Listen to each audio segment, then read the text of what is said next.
Good afternoon, everyone, and we would like to welcome all of you for joining us for SVSU's second virtual town hall. My name is JJ Boehm, and today we will be covering topics related to enrollment and budget planning, and we will be hearing from Deb Huntley, our Provost and Vice President for Academic Affairs, as well as Jim Mullador, our Executive Vice President for Administration and Business Affairs. And we will be also speaking to other colleagues who will be answering some of the questions that have been submitted. We once again would like to thank everyone who did submit questions in advance for today's town hall. We expect to cover most of them in the presentations that have been prepared. Also, there were a number of health and safety questions that we were unable to cover in their entirety during last week's town hall. We have developed a frequently asked questions document that answers many of those questions, and that is posted on our virtual town hall website, which is www.svsu.edu/virtual-town-hall. We also will be monitoring those questions that are submitted during today's town hall, and we'll answer those that we are able in the time that is allotted. We would also like to remind everyone that today's town hall is being recorded, and it will be posted to the virtual town hall website. And also a reminder that we have a third virtual town hall planned for next Thursday at 1 p.m. and that will address topics related to instruction and the student experience. And with that, I would like to turn it over to President Bashand for some opening comments. President Bashand. Thank you, JJ. It's certainly a pleasure to have all of you join us today. It's an especially exciting week for me because I had my first haircut in 6 weeks yesterday afternoon. Well, last week we covered a lot of ground on some of the major events that occurred over the last 6 weeks. Today we're going to try and focus on a couple issues that are very much tied together and critical components of the overall success and sustainability of SVSU. The first presentation will be made by Deb Huntley, our provost. It'll deal with a very complex, a whole series of complex issues around enrollment. I think I mentioned last week, I know I mentioned last week that 80% of the university's income is generated from tuition revenue. So obviously, enrollment is critically important. And this particular year, it's extremely difficult to predict. We're pretty good at these kinds of things, but there's so many variables outside of our control this year that I think it's important to have Deb Huntley provide you with specifics around those issues. So tied to that is a presentation that Jim Mullador is going to make. You know, Jim's the Vice President for Business Affairs and the CFO. Jim has been at this financial business for a long, long time, and he's very skilled at it. It's a very challenging time for the university, and if you read newspaper articles in the Chronicle, you'll see it's kind of a serious problem all over the state and all over the United States. So Jim's going to provide you with some critical insight. I mentioned last week, for those of you who were in attendance, that our state is having financial difficulties, and we didn't know whether they were going to decrease our funding for the remainder of the fiscal year. And we're not perfectly clear on that, but John Kaczynski, who spent his day in Lansing yesterday, indicated to us that those reductions of state appropriations are more likely to occur next year rather than this year. Fortunately, for this year's budget, we're in reasonably good shape because by the time the pandemic hit, we had already had our enrollment, collected our tuition, had been quite a ways through the fiscal calendar, and we're able to make a whole lot of changes to our expenditures at the tail end of the fiscal year that Jim will outline.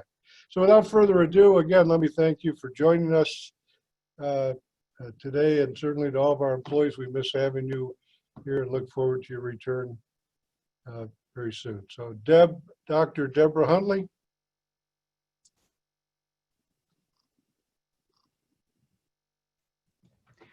Thanks, Don. Thank you all for being here today. Now that I'm not muted, maybe my presentation will be clearer, or maybe not. I don't know. I did forego the haircut this week and gave that opportunity to my husband, who seemed to think his situation was more dire than my own. Anyway, I am pleased to share with you some information about our enrollments.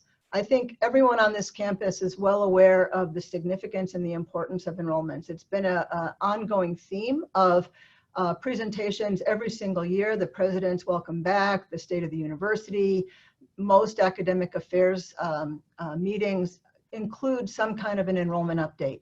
And that is because that for about a decade now, we've been dealing with some significant enrollment challenges caused mostly by declining numbers of high school graduates in the state of Michigan and the resulting intense competition among the universities in the state for those students. And we continue to face those challenges, but the COVID-19 pandemic has amplified those challenges dramatically. So I'd like to begin by giving you a brief summary of where we are today. Okay, actually yesterday, but close enough. So for the academic year 2019-20, our fall and winter enrollments were around, down 2.5% or 3%. We were hoping to be flat last year. We were down a little bit in those numbers. Our spring and summer enrollments are both quite strong. In fact, above last year's numbers, which is great. It's helped us somewhat, but please remember that spring and summer enrollments represent only about 10% of our total credit hours. So while spring and summer helps, really the story occurs in the fall and winter. But essentially we finished the year, as Don said, in a pretty good position with regard to enrollment. And as Jim will share with you in a little while, in the tuition revenue department, we were in pretty good shape. Now, fall 2020, that's the $20 million question. So we track a number of different metrics. One of them is who has actually registered for courses in the fall. And as of yesterday, we were down about 5% in the number of students, head count, the number of students that had registered for classes, and resulting in about a 7% decrease in credit hours, which is actually the thing that's directly linked to tuition revenue because our students pay by the credit hour. So about 10% in credit hours. Now that's a really big drop. It's in any given year, if we were seeing that kind of drop, we would be very, very concerned. And of course, we're very concerned about it this year. This year, of course, we have additional challenges in terms of uncertainty that I will discuss in a little while. So we're down 7% comparing June 17th, 2020 to June 17th, 2019. Comparing that, our numbers as of yesterday to our final numbers, we're down about 14%. So we have a lot of ground to cover if we're going to even maintain the sort of relative position we're in right now. Graduate and post-baccalaureate degree-seeking students are up, so there's some good news in that overall number. But again, those are a relatively small percentage of our total students. The real issue is that our undergraduate numbers are lagging substantially. So as we go forward, we have a number of challenges there. First of all, freshmen. When we look at our applications and admitted students, looking at our domestic freshmen only, we see that we're down about 3% in the number of students that have applied for admission to the university. That doesn't concern me very much because it's still a very large number of applicants, a very strong pool. And in fact, we're up about 3% in the number of students that we have offered admission to. International students, one of the submitted questions asked about that. Compared to 2019, our international students, in terms of applications and admitted students, are roughly flat with respect to last year, which is actually quite good and perhaps better than many of our peer institutions are seeing. However, predicting enrollment on the basis of those applications and admitted students is pretty dicey, particularly because there's currently a travel ban in place, which would preclude students from entering the United States. And secondly, many of the visa approval processes have stopped for the time being. So it's very difficult to predict what will happen with regard to international students. With regard to our domestic freshmen, the best measure we have of enrollment prior to the beginning of an actual semester is our orientation deposits. These are students that have committed that they want to come to the university, they're going to register for classes, and they've made a reservation to have their orientation. And this is right now, today, we are down 11% compared to where we were a year ago. So our freshman class is down about 11%. If you look at the plot that I have on this chart, you can see exactly what happened. Through the middle to end of February, we were running neck and neck with last year, which is pretty consistent with the fact that our admitted student numbers were strong. But then at the beginning of March, we started seeing a dramatic deviation in terms of the behavior. The number of students registering for orientation began to lag last year's by quite a bit as the COVID pandemic began to take hold of the state of Michigan. This is not an unusual trend. Most universities in the state of Michigan are seeing the same thing, but you can sort of see directly there the impact of COVID on our freshman numbers. About the time that these curves started diverging, it's about the time that we went fully remote, and at the same time the public schools in the state of Michigan went fully remote, and students just stopped taking action or slowed down in taking action with regard to making their college plans. Like I said, most universities in the state of Michigan have seen this similar trend. So what are those factors that are causing students to wait? Well, there are a number of them. For all of our students, returning students and new students, probably the thing we hear most often, because we ask them frequently, how we can help. And the biggest thing that they tell us about is they have serious financial concerns. Most of our students already receive some kind of need-based aid. And so the impact of the slowed economy and the high unemployment numbers have had a dramatic impact on their belief or their ability to pay.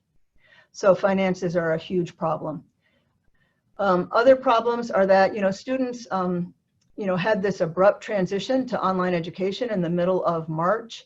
And it might have been more disruptive and less positive than we might have hoped for many of them. And that certainly includes our high school students who had very mixed experiences with remote learning. That's not what they're looking for in a college education. They're looking for the campus, they're looking for a more normal sort of a campus experience. And so they really don't know what to expect. They really don't know what they're willing to do. I'll share some national statistics in a minute, but many of them will suggest that waiting a year or a semester might be their choice, rather than have a negative experience or miss out on the full college experience. And like any group of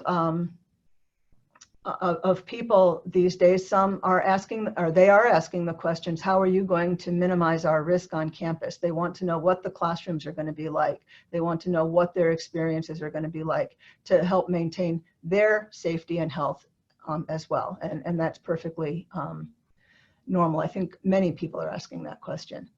Unique to our freshmen though, many of them had not been to, many of the students that we admitted had not yet been to our campus. And we know that students are much, much more likely to attend SVSU if they've been to campus. And so typically we run campus tours every day, all spring, all summer, and we haven't been able to do that because we couldn't have visitors on campus. And so many of the students really want that campus visit prior to making a commitment to the university.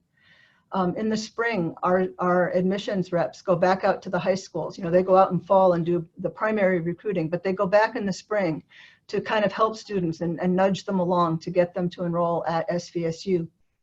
And we weren't able to do that because the schools weren't open.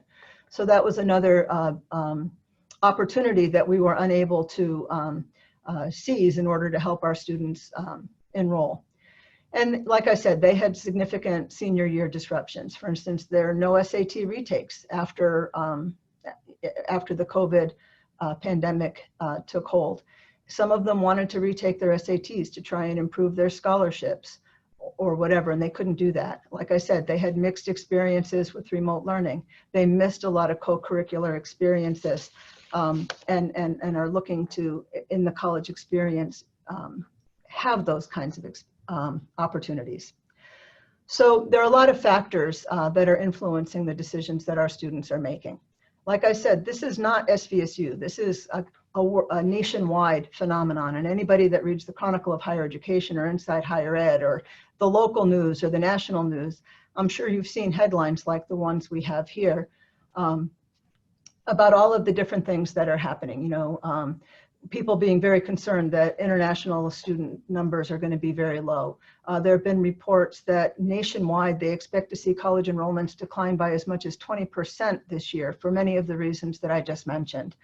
You know, students report that that they may, like I said, they may just take a gap year. In fact, some of the research that we've seen suggests that anywhere from a third to a half of them, if they feel like they're going to have a fully remote experience and not have that broader college experience, will just wait a year and do a gap year. Universities are all over the map on how they're planning to open up. The Chronicle of Higher Education publishes a chart that I show on the lower right-hand side of this graph, which shows what institutions are planning to do nationwide. And 68%, 65% of them, as of this morning, are planning to open up in some way, much like Saginaw Valley is planning to do. Only 8% of them have decided to go fully online at this point. So, you know, there's a lot of uncertainty. There's universities, like I said, all over the map in terms of trying to plan for this future. Okay, if you can go to the next slide. So, you know, COVID is causing enormous challenges in enrollment, but that doesn't mean we're just shrugging our shoulders and saying, well, yeah, COVID, you know, I mean, we're trying to address these things. So how are we doing that? Well, with our freshmen, like I said, they want to be on campus, they want to see the campus, and I'm really excited to say that actually the slide says that the tours begin next week. They actually have begun. I'm really excited about that. We're starting to get students coming on campus in very controlled environments, individual family groups with one tour guide on a very specific tour that's been opened up for them. But we are allowing now our freshmen for 2020 to come on campus for tours. Also pleased that, you know, barring any last minute changes, we'll be able to offer our orientation programs online beginning in July. We've been doing something called Flight School, which is kind of a pre-orientation activity to get students registered so that they have the schedules and we can plan and they can plan. But we'll be doing the orientation to campus life beginning in July in person. So I'm excited about that as well. With regard to concerns that were reflected across all student groups, we are increasing our financial aid resources for fall 2020 and getting the word out about that. We have been working very hard, and when I say we, I really mean the folks in admissions and advising and student affairs and all of the departments and the alumni office, trying to do virtual engagement opportunities for students, prospective and current students, social media live events. Tonight, I think we have a play, Midsummer Night's Dream, online. Check it out. So we've been doing things like that to keep our students engaged. We've been communicating and communicating and communicating with our prospective students and our future and our current students through mailings, emails, texts, chatbots, and again, social media. A lot of folks have been reaching out to students that were eligible to register but hadn't yet, trying to help them address whatever the concerns are, help them to move forward and get registered. And I really do appreciate the work that everybody has done in that regard. You know, we still have a ways to go, but I do believe it's helping. And so thank you for doing that. We've been developing strategies to optimize the student experience. And again, to the faculty and deans and all of the people that are working to develop instructional models that can be very flexible, where most courses are going to be offering significant face-to-face components. Again, I'm really grateful for all of that work that's been happening. And we've also been working to develop co-curricular experiences to try to foster deep student engagement and do the best we can at that full college experience, even though everybody knows, students and every one of us knows it's going to be different because of health and safety protocols than it has been in the past. We're developing a team of NEST ambassadors, which are students who are going to provide student leadership and engagement in areas of contact tracing and health education, in terms of providing student support for academic success and technology-assisted courses, providing ways to reach out to students to enhance their experience, and in communication and education to our students. Again, trying to make sure that our students understand what the expectations and what their opportunities are. So that program is being supported by the foundation, raising some funds for that. So to Andy Bethune and Rob Valentine and those that are developing those programs, again, my thanks. So if we can have the last slide, I'll just summarize. So enrollment in 2019-20 was pretty solid. We were in a good position, left in a good position at the end of this academic year. Currently, we're expecting enrollment, currently our enrollment in academic year 2021 is down somewhere around 7 or 10%, which is, like I said, a very significant decrease and one that we really need to, one that will have significant financial impact. But worse than the fact that we're down 7 to 10% right now is the fact that there's so much uncertainty and so much unpredictability. We don't know what the course of the COVID-19 pandemic is going to be over the next few months. We know that there's a strong impact of the economy and unemployment on our students' financial needs, but we don't know exactly how much that's going to impact the number that can find a way to attend. We do know that students' perceptions and experience are going to be key factors in them making their own decisions. And so with all of this uncertainty and moving forward, it's really important that the university plan for a wide range of possible scenarios with regard to enrollment and its impact on our budgets.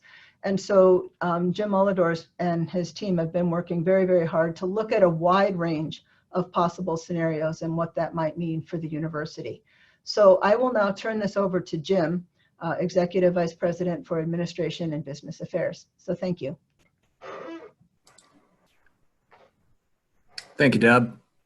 Good afternoon to each of you, and I hope you are doing well as your families.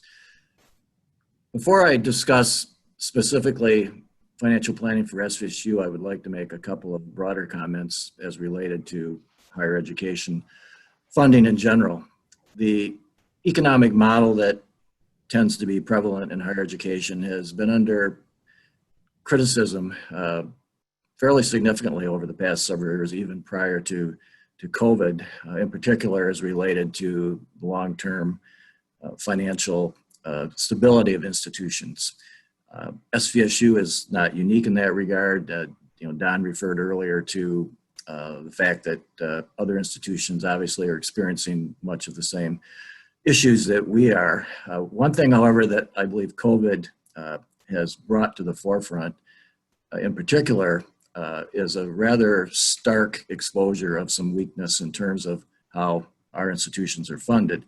In particular, for, I think, regional institutions, I would characterize it as lack of revenue diversity.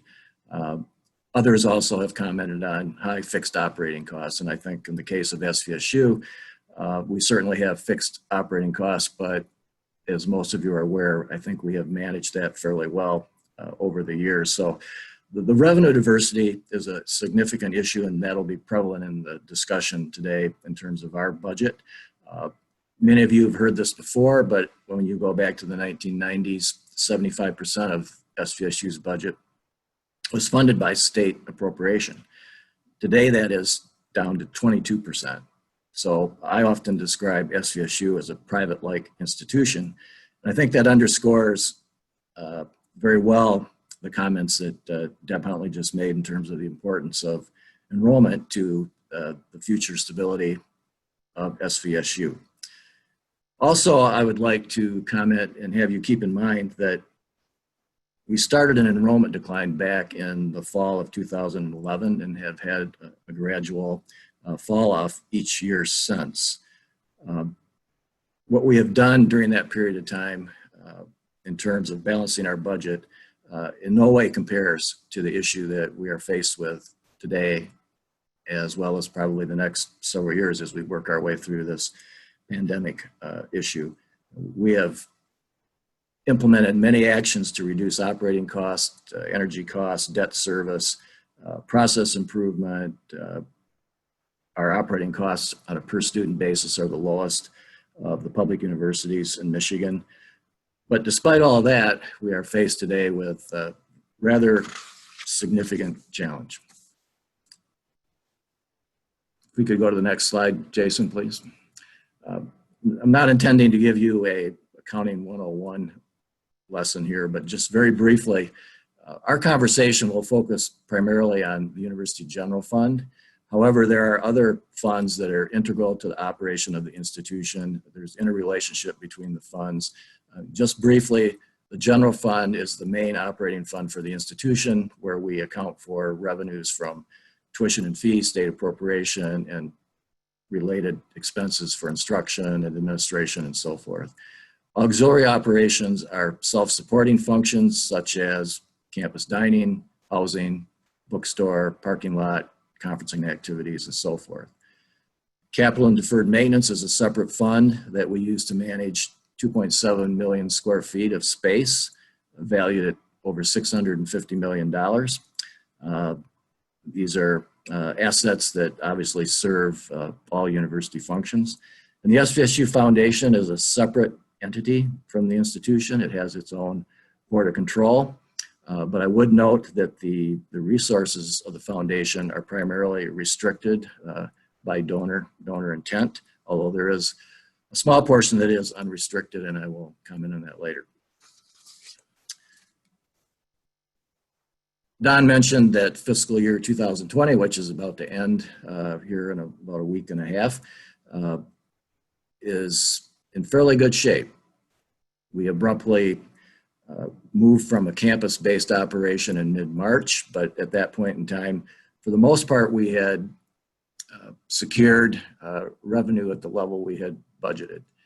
Tuition revenue was questionable for a short period of time when we thought spring semester would underperform, but ultimately that turned out positive. Investment income, which also is a significant part of our budget, turned out fine. However, we did take some rather quick actions in light of what we projected to be happening well into the future, such as deferring major capital projects. As noted, $6 million of projects that were on the books at that time.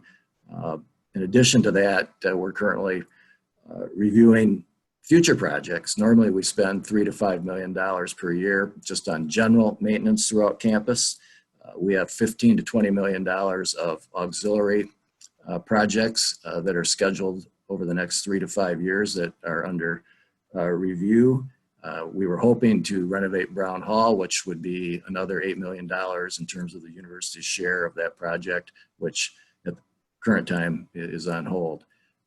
We were able to achieve some additional savings in operating budgets over the final 2.5 months of the year, primarily related to a lack of travel, less expenditures in departmental budgets, utility costs, and so forth.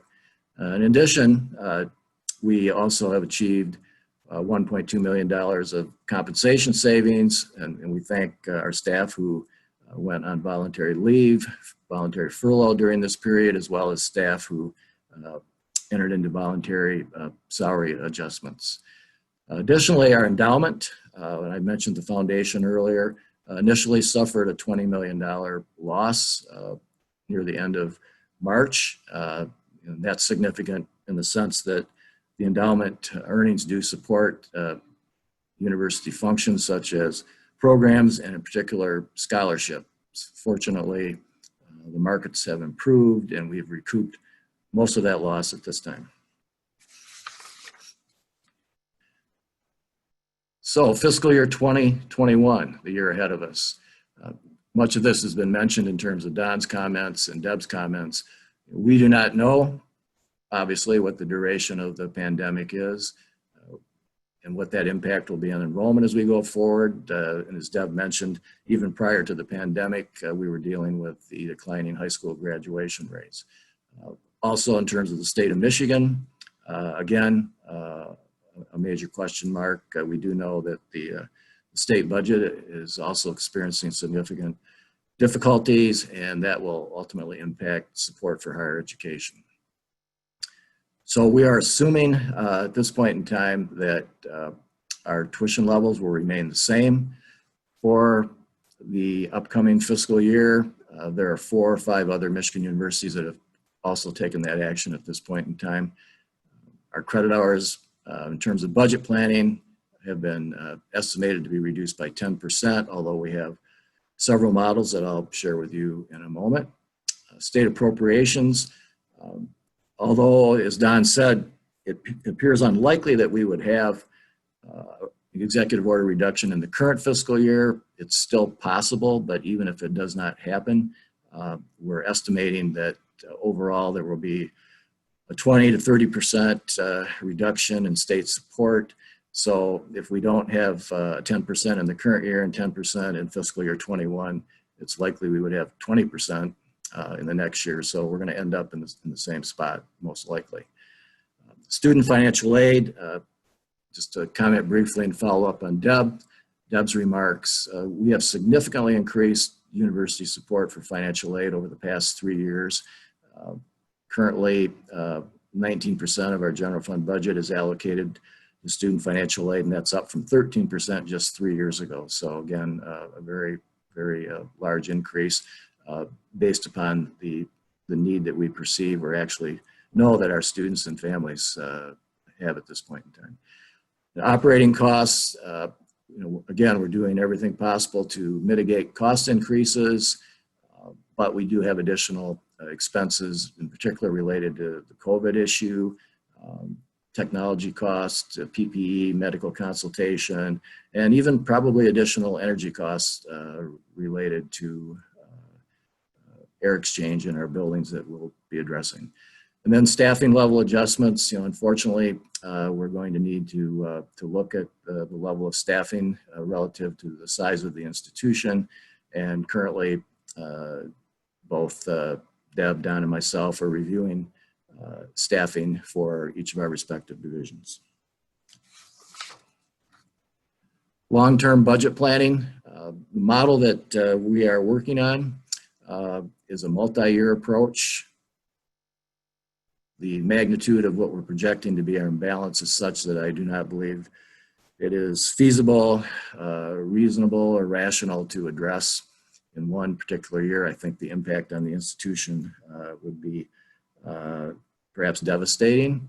But we do have the benefit of solid financial foundation built up over the past several years that will allow us to approach this over a 3-year period, that will allow us to have multiple decision points to make decisions that will be very impactful on the institution. Additionally, we have to be very mindful of the word you see there, liquidity, or in layman terms, cash.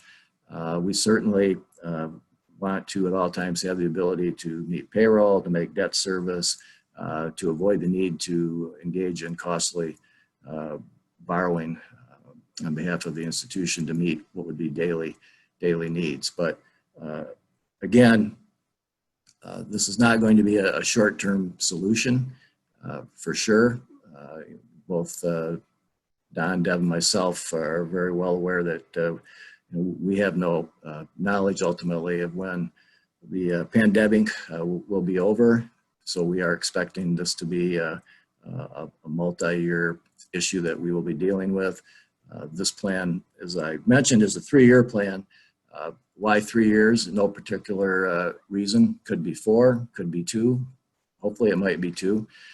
But I think 3 years is a best estimate at our point in time, and I think it's consistent with the resources that we have to allow us to make a transition through this period of time. The big issue for us, and I mentioned it earlier in terms of revenue diversity, is precisely what you see. When we look at our projections for revenue in fiscal year 21, a very major drop-off.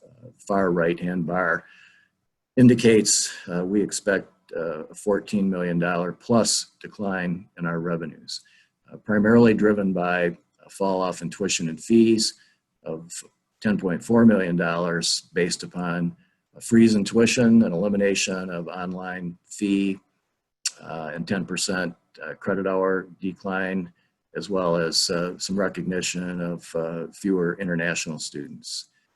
Additionally, the 10% reduction in state appropriations that I referred to would be a $2.8 million hit to the institution. Built into the current year budget was also a 10% reduction, so the cumulative impact is really approximately $6 million of lost revenue from state support. And then miscellaneous, 15% reduction, or just a little bit shy of $1 million, primarily based upon investment income.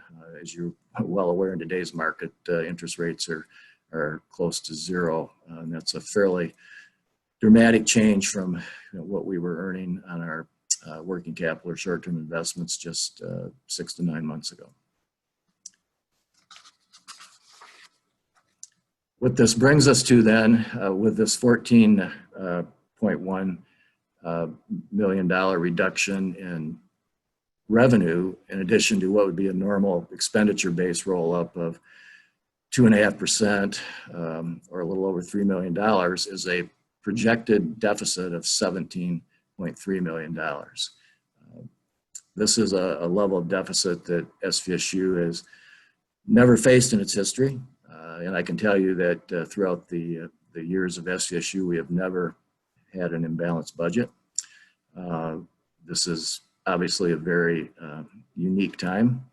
And in terms of the multi-year plan that I've mentioned to you, our intent is to identify approximately $10 to $11 million of reductions that we would implement in the current fiscal year or in fiscal year 2021, leaving about $6 million that we will plan to cover from our reserves.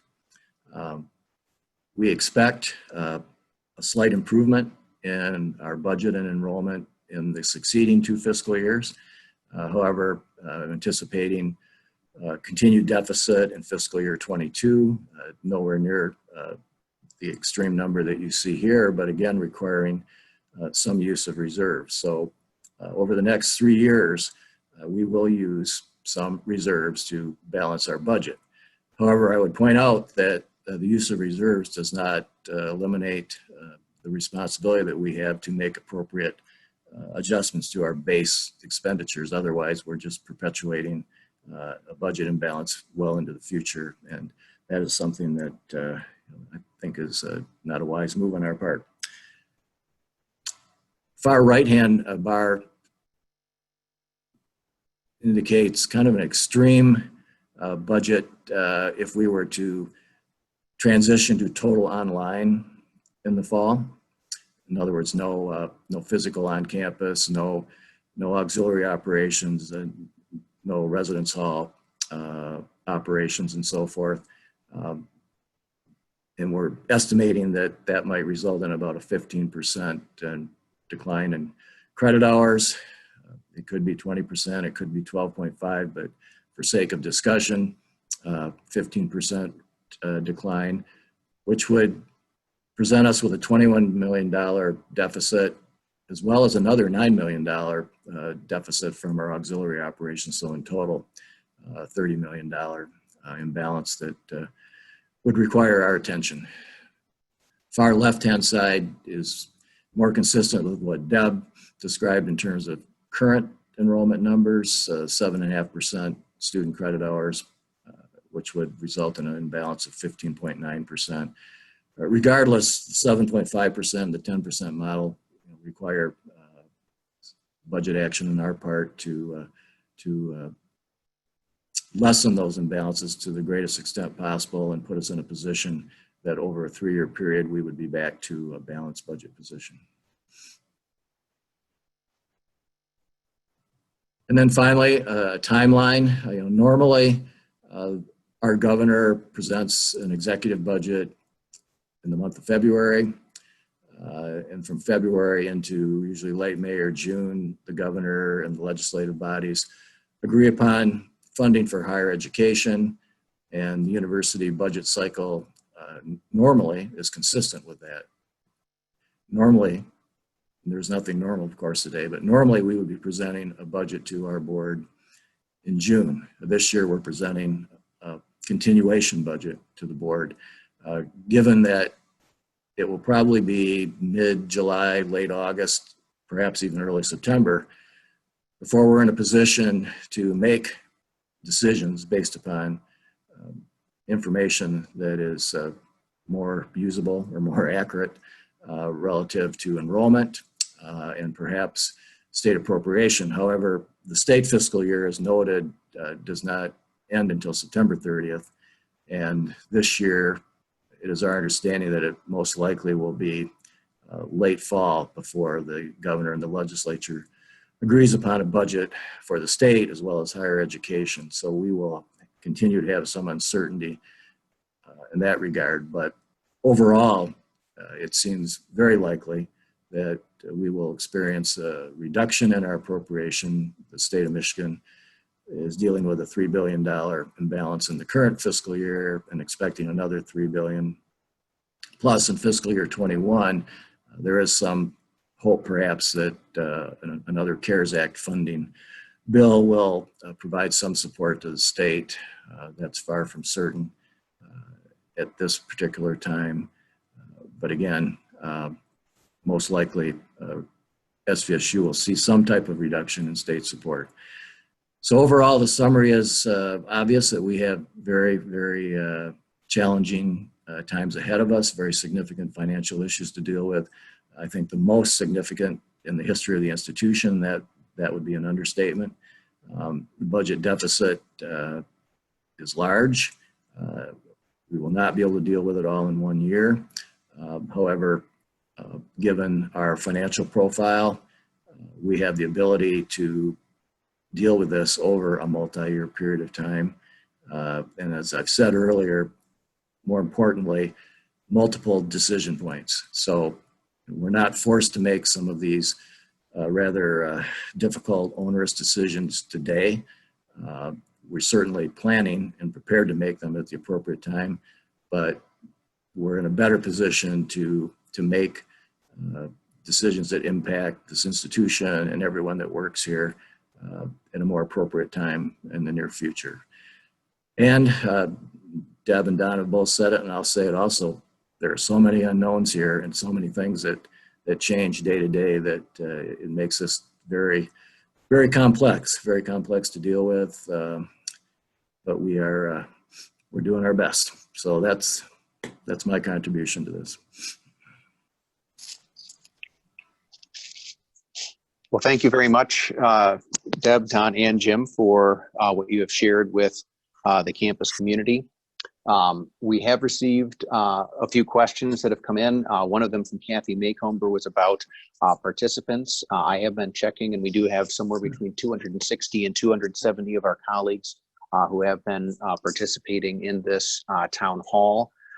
We also received some questions pertaining to our thoughts on what we might do for students who are interested in a gap year, and we can try to address those perhaps next week in terms of what we're talking about in terms of our student experience. We also have gotten some questions about assistance from a medical provider, and Jim Mulador, perhaps you can provide an update on our discussions with Covenant. Yes, thanks, JJ. I think as many of you know, SVSU has had a long-standing relationship with Covenant Healthcare as related to MedExpress operation on our campus. As we've been dealing with the reentry or back to campus issues, there have been a number of discussions with Covenant in terms of that relationship and how that relationship can be expanded to provide additional well-needed medical advisory support for the foreseeable future. And so we've been able to at least come to some general understanding with Covenant. The relationship will be expanded. We have that commitment. We have a medical a physician that is now working with us in terms of a consultative type arrangement.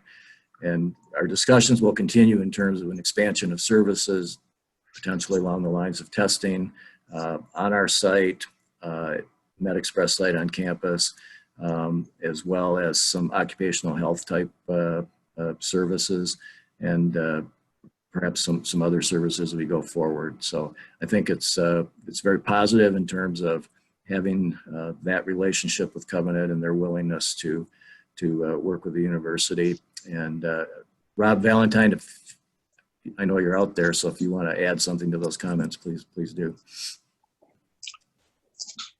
Yeah, Jim, what I would add, and just a thank you to Dr. Dybel from Covenant, and also Patrice Lansik, who's the Vice President of Patient Services. They, along with, as you mentioned, our health strategy team on campus. So Kathy, Chris, Kay, and Andrea, we're working together to make sure that we do exactly what NEST is all about, which is new expectations for a safer tomorrow. And working together as a team and working closely with Covenant, I'm confident that we're going in the right direction, and will ensure a very, very safe and comfortable fall. Thank you, Jim. Thank you, Rob. We've also been getting questions about tracking and tracing, and Deb Huntley, could you speak to that? Sure. Thanks, JJ. We all know that testing and tracing are keys to maintaining a safe environment by identifying where cases are and then who might have been exposed. We're developing a team of contact tracers on our campus to do that work for us. They will be students that will have participated in a recognized training course and will be supervised by a nurse practitioner. In fact, we have a verbal agreement this morning with a nurse practitioner to do that work for us on a part-time basis, working with our students. Those students will also be asked to work with other students to provide accurate scientific and medical information regarding the importance of the safety protocols in terms of face masks, social distancing, hand sanitizer, washing hands, and that sort of thing, and to provide resources to help other students understand the best ways to prevent transmission of COVID on our campus. So we're excited to have her join us. She's available for the time that we need her for, and we're excited that this will be happening and begin very soon. Thank you, Deb. We also continue to receive questions about the wearings of masks and face coverings. Corey Petrowski from Human Resources, could you answer that and speak to that topic? Yes, thank you, JJ. As I mentioned last week, students, faculty, and staff will be required to wear face masks when they're on campus. So anytime you enter a building here on campus, we ask that you do put on a face mask. The only expectations will be private workspaces when you are by yourself. So if you are in the presence of another cardinal, we ask that you do put your face mask on. This is the best way to help protect our campus community against the spread of COVID-19. Thank you, Corey. And I know that there was some brief discussion about our plans for NEST ambassadors and creating that culture of health and safety on campus. Rob, would you like to speak further to that point? Sure, happy to, JJ. As Deb mentioned in her remarks, one of the things that we're trying to do is to make sure that the student experience this fall is what both students and parents are expecting, and that's to make it as healthy and as safe as we possibly can. So we know that that doesn't come from just having a bunch of rules, but it really comes from changing the culture. I think a term that one of the folks on the health team talked about was social responsibility. So how do we encourage people to wear masks so that if you're walking in a building and you happen to see somebody that may have forgotten their mask, how do we become comfortable saying, hey, you need to, we'd really like you to put a mask on, or thank you for putting a mask on. And so these student ambassadors are what we're calling NEST ambassadors. And again, remember, NEST is new expectations for a safer tomorrow, are going to work in the 4 categories that Deb mentioned. And I'm going to mention them again, because each of you may know students out there that are interested in these jobs that are going to be posted. One, again, is on the student experience. So that's working with Sydney. And really, these are new jobs. These are students, again, that will be out there working as ambassadors. One in health and wellness, like Deb said, working on tracking and tracing. Education and communications. We know that we're going to need to put signage up around campus. We also know that we're going to want the presence of these ambassadors that are willing to talk about health or remind you about a mask or to remind you about social distancing. And then again, the other one being technology. Is we've talked a lot, and we know there's a lot of training going on this summer around with faculty.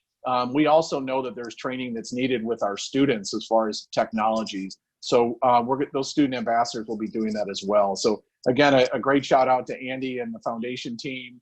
And you know, if anybody's interested in donating, that's going to help student employment for the fall, or actually for summer and for fall, you're going to see a campaign coming out very soon. And we are grateful, as Deb mentioned, we have had some local foundations that have been very supportive of you know, funding this project for students. Thank you, Rob, and thank you to everyone who continues to submit questions. We will do our best to address those during the time we have today. And again, we are also posting questions in an FAQ format to that virtual town hall website. So some questions that if we do not have time to answer them during the live town hall today, we will be posting the information there. We also have questions about plans for campus dining. Jim Molitor, would you like to speak to our discussions with Aramark, who is our dining services provider? Sure, thanks, JJ. The good news is we will have dining on campus this fall, and we hope it to be at a level similar to what has been experienced in prior years. Ron Portwine, Don Eisler, and myself have met numerous times with Aramark leadership, and just yesterday reviewed their proposal and their plans in terms of how to safely open and operate campus dining through the academic year. I think it was a very well thought out plan, very thorough, that covered many aspects that we would all be concerned about, such as cleaning and sanitation and hygiene and social distancing, as well as the type of services that they will offer. Aramark has provided a very high level of quality service to the institution over an extended period of time, and I firmly believe that that will continue.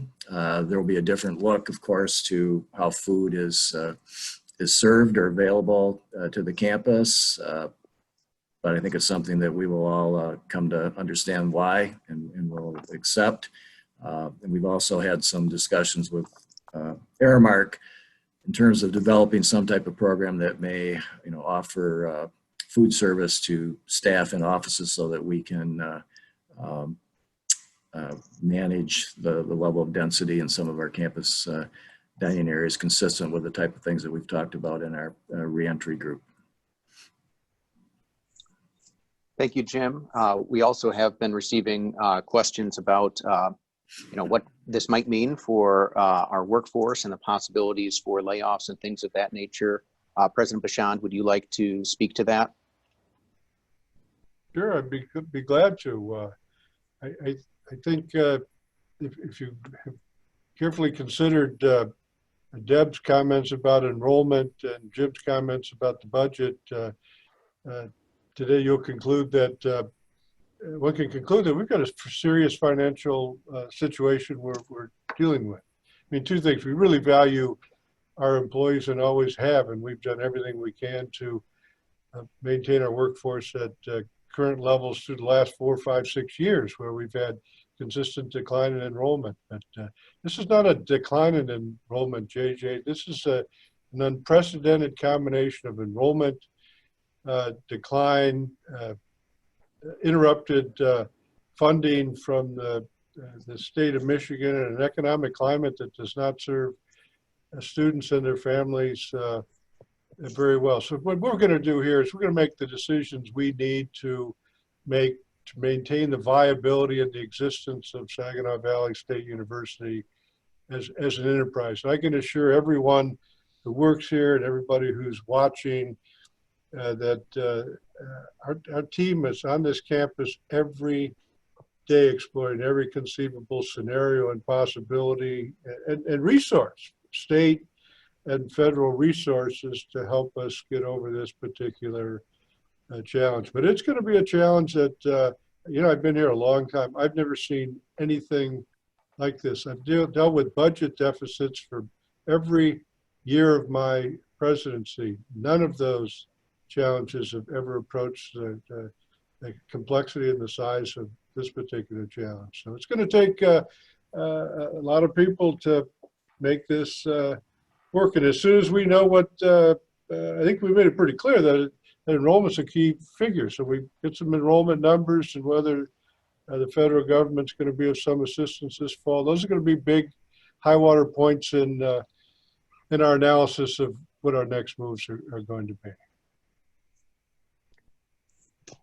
Thank you, President Bashand.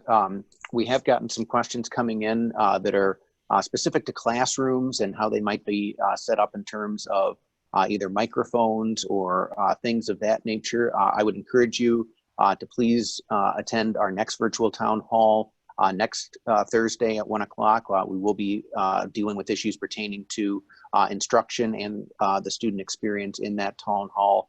We will also work to provide information prior to that, but for some of those questions, those will probably be more thoroughly addressed next Thursday in the upcoming town hall as well. And one more question has come in on masks. Corey, can you explain to people again what we're asking for currently in terms of is a homemade mask sufficient if people are coming to campus and those kinds of things? That was another question that we received. Thank you. Yes, so there is some guidance that will be sent out to all employees that will help you if you need to make a homemade mask. It will explain what the expectations are for an appropriate mask here on campus. It's a mask or a face covering. And so we will be getting that out here in the next few days. And if anyone has any questions once they receive that, please don't hesitate to contact the Human Resources Department. We'd be happy to help you. And if you're unable to find a face mask that you're comfortable with, we do have cloth face masks available. And so you can just talk to your supervisor and they can request one from the HR department as well. Thank you, Corey. And we would like to thank everyone who continues to submit questions. And again, as I believe I mentioned, there have been a few questions that have also come in pertaining to what we might consider in terms of a gap year. And again, we will seek to address that more thoroughly in next week's town hall also, as well as some of the other questions that have come in terms of more of our plans for Nest ambassadors and how we might best engage with the campus community to make sure that we're ensuring a culture of safety and caring for our fellow Cardinals. So we want to once again thank everyone who has joined us this afternoon. Again, please visit svsu.edu/virtual town hall. We will be posting a recording of this town hall as we did with the prior town hall to that website, as well as continuing to post and provide answers to those most frequently asked questions. And again, we invite you to join us again next Thursday at 1 p.m. For our third scheduled virtual town hall. Thank you.